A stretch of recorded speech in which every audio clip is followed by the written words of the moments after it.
Hello, je suis avec les jumelles que j'accompagne à la crèche et je voulais vous parler de quelque chose qui va peut-être vous choquer en première instance, mais qui j'espère vous fera réfléchir. Je suis pas en train de vous dire, je vais pas vous dire que ce que je fais, j'ai raison, que vous devrez faire pareil, mais au minimum que ça vous challenge dans votre mindset. J'ai une question pour vous du coup. Qu'est-ce qui est le plus important? Un appel avec un prospect ou un appel avec un client qui a déjà payé? Hier, j'étais malade, j'avais 39 de fièvre. Là, je vais mieux, mais c'est pas encore totalement ça. Et j'avais une journée d'appels avec des prospects et des clients. Et comme j'étais très fatigué et que c'est la fin du mois et que c'est la fermeture de des inscriptions à notre programme, c'était important pour moi de privilégier les prospects. Parce que privilégier les prospects pour une entreprise, c'est privilégier la société. Ça veut dire quoi? Vous savez, en anglais, on dit que le cash, la trésorerie, c'est l'oxygène de l'entreprise.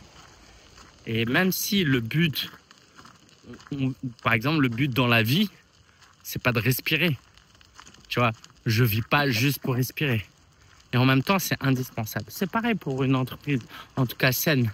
Je pense que c'est rare, contrairement à ce qu'on pourrait penser, les entrepreneurs qui ont un business juste pour l'argent.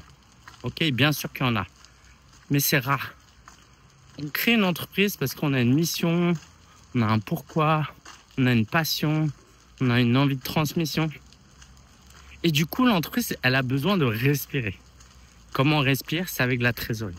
Donc, quand on a le choix entre faire un appel avec un prospect et un client, eh ben, moi, je choisis les prospects.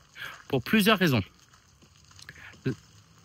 La première, c'est que les clients, je n'annule pas la session en disant bah tant pis, vous perdez une session. Vous imaginez bien que je déplace la session et qu'à aucun moment ils sont lésés, si ce n'est que peut-être que ce jour-là ils avaient un besoin particulier et que bah ils pourront pas faire la session avec moi et voilà.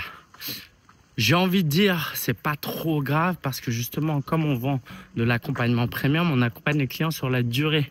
Là, par exemple, j'ai dû déplacer une session avec une cliente en mentorat. Elle est avec nous pendant 12 mois. Est-ce que, en tant que coach, on n'est pas censé être des pompiers?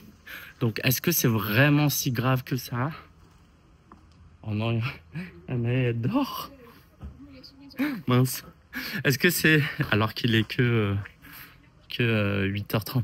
Est-ce que c'est si grave que ça que notre client ait sa session décalée? J'ai presque envie de vous dire que si c'est très grave pour vos clients que la session est décalée, c'est que vous êtes dans un mécanisme de sauveur, de pompier, et que c'est pas totalement du coaching que vous devez faire. Le coaching, ça doit être sur des sujets urgents et importants, mais surtout important. Et si vous êtes là en train d'éteindre des feux à chaque session avec vos clients, c'est peut-être que vous êtes quoi je veux dire, ça peut arriver, hein. Je dis pas que ça peut pas arriver et je dis pas que ça m'arrive pas, mais disons que ça doit être une exception plutôt que la règle dans les clients que vous accompagnez.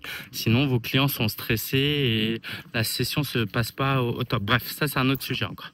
Ça c'est la première raison qui fait que c'est pas si grave. La deuxième raison, c'est que d'une certaine manière, si je suis fatigué et que je suis pas en forme, eh ben, je vais pas donner le meilleur de moi-même à mes clients. Donc, à la limite, je préfère donner le meilleur de moi-même à mes clients que aux prospects. Donc, c'est pas si grave que ça. Mais surtout, ce que j'ai envie de dire, c'est que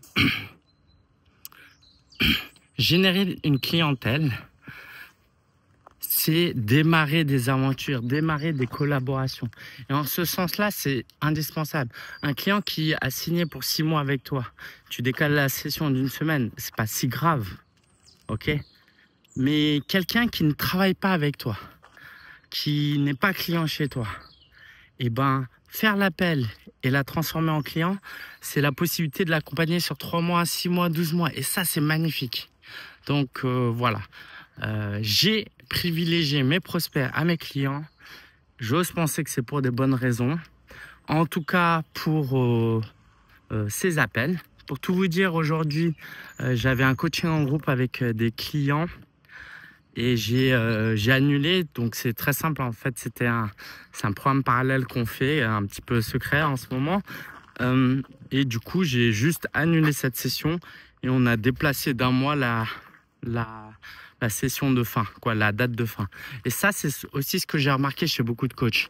Ils pensent vouloir bien faire et privilégier les clients, mais en réalité, et je suis passé par là, hein, on a peur de décevoir nos clients, on a peur de l'image qu'on va renvoyer, on a peur de passer pour des gens cupides ou des gens pas professionnels. Et ça, c'est important d'être honnête et de prendre ses décisions en toute franchise. En toute honnêteté, quand vous avez développé votre business à un point où vous êtes sûr de vous, vous avez confiance en vous, vous savez ce que vous faites, vous inscrivez sur le long terme, normalement ces peurs disparaissent. En tout cas, moi j'ai mis des années avant d'en arriver là. Avant, j'aurais jamais osé faire ça. J'aurais jamais osé privilégier des clients. Quoi, je l'aurais peut-être fait, mais je me serais jugé de ouf. Là, c'est juste normal en fait. Je pense que j'ai juste pris une bonne décision de dirigeant d'entreprise et pas une décision de coach. Et ça fait toute la différence. Donc, si vous voulez en savoir plus, si vous voulez développer votre business et travailler votre mindset d'entrepreneur, justement, commandez le livre Business Mindset. Le lien est en description parce que justement, on va vous aider à sortir de ce mindset de coach qui vous empêche de développer votre clientèle pour que vous puissiez privilégier cette casquette d'entrepreneur qui va vous permettre de pouvoir mieux coacher et plus coacher. Allez, ciao les amis. Et puis nous, on va aller à la crèche.